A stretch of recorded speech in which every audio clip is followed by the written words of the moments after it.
You're listening to The World at 8 with Lynn Mozart. The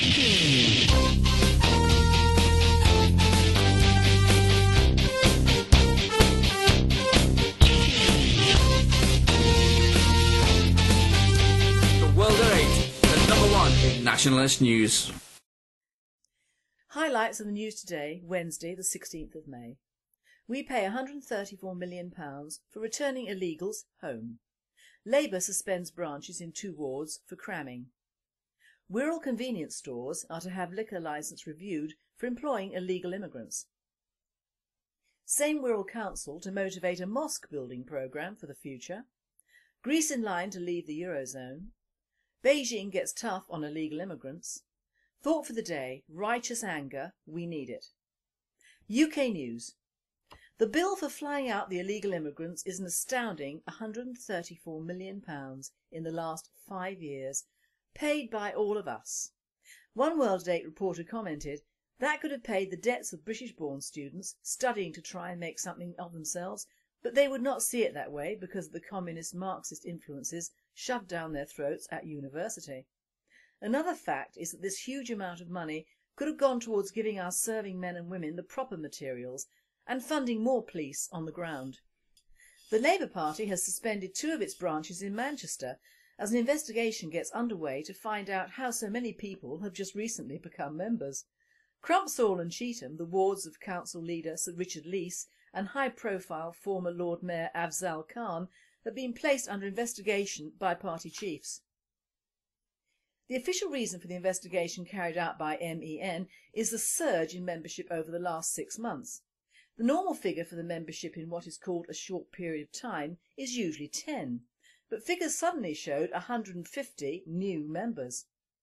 Khan and Leese are under investigation for what is known as cramming. While suspended, the 2 wards cannot hold meetings or participate in any votes, including those to select a parliamentary candidate or party leader. 2 convenience stores on the Wirral Peninsula may have their alcohol licence removed, reports are claiming. The higher Tranmere Express, Bebington Road, and the local Pensby Road, Heswell, will have their premises licences called into question this week at the request of Merseyside Police. The reason is given that the 2 managers deliberately employed illegal immigrants in both their shops, a move which puts British workers out of work, and although this is nothing new for these types of shops, one reporter claimed that the politically correct Wirral Council won't do a thing. Additionally, the Wirral Council is considering having a mosque building programme in the near future. There is also a Wirral Islamic Cultural Centre, and in a report from the Wirral Ethnic Health Advisory Group, WEHAG, the stats for the ethnic population around that area shows an increase of almost double for the Muslim Pakistani community in the years of 2001 to 2005. Euronews.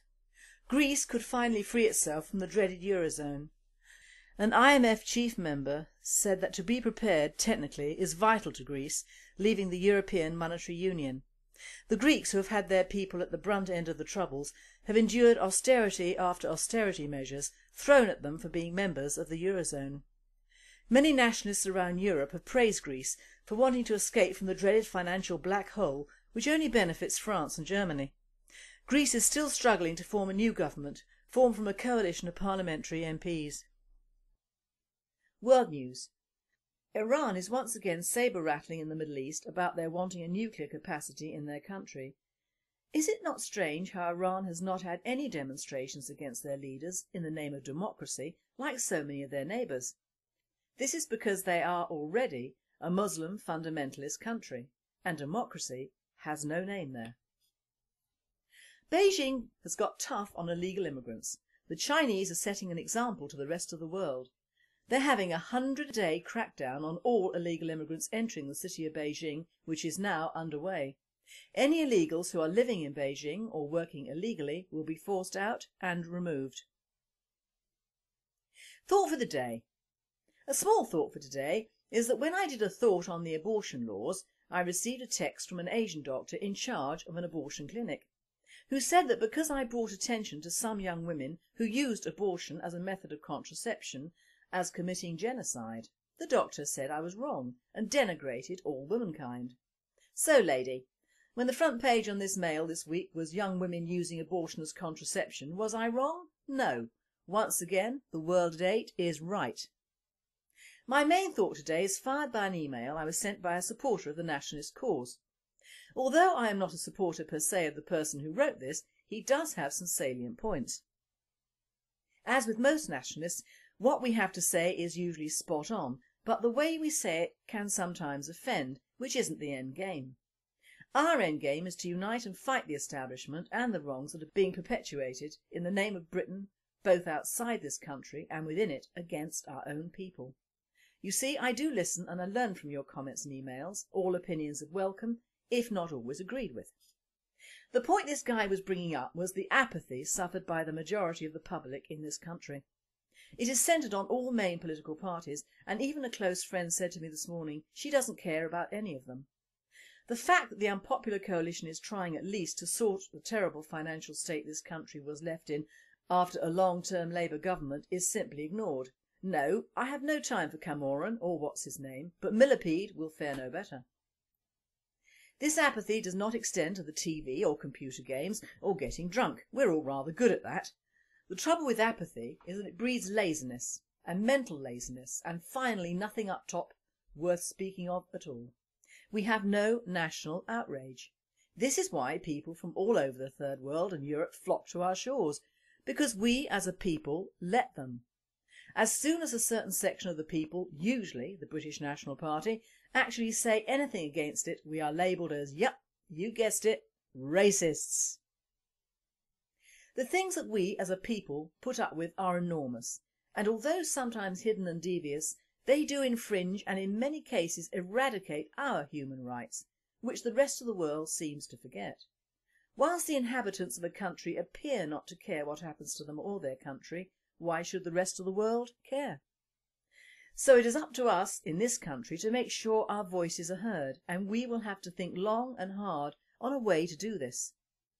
The political way is good, but with the media blackout and a general insurgence of socialism and the impossible immigration into certain key areas of England, we have lost some major towns in our own country and time. So it really is down to the people. Now, whilst I have the greatest admiration for the English, we are inclined to really come out of our stupor when we have our backs against the wall. Good old Winston knew this and made us so angry during the last war that even we developed a fighting spirit last seen during the 100 Years' War. Now, if you think the English cannot get emotional, you're wrong. We can. Only about certain things though. Football being the most apparent, and Manchester supporters heading the list. Now, with reference to this email, I thought a guy from Manchester was called a Mancunian, not a Manchurian, but then I'm only a humble woman. The fact is, the Whatsit has hit the fan because of a win by this multi-ethnic team took over the headlines from the disgusting Muslim groomers. Well, it would, wouldn't it?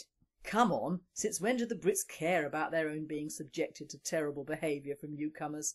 These youngsters are supposedly all vulnerable and deserving of it, aren't they? Come on guys, footy is a much easier subject to get irate over. There are no consequences except belting your opponent, of course. The fact that this multicoloured ball team are owned and funded by a Muslim, Sheikh Mansour of the United Arab Emirates, with a family fortune estimated at £1 trillion, and which is getting even bigger from Manchester fans, thank you very much matey, there is another few thousand for crappy shirts and even crappier placards with "I love you Sheikh." Oh God, I think I'm going to need a sick bag.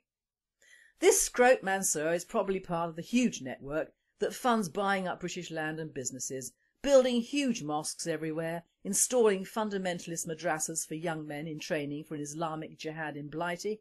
That is apart from funding corner shops to sell liquor to underage idiots, cornering the market on drugs and yes, the Muslim groomers. They're all part of the softening up of the British people, just to see whether we have any feelings at all before they take over completely.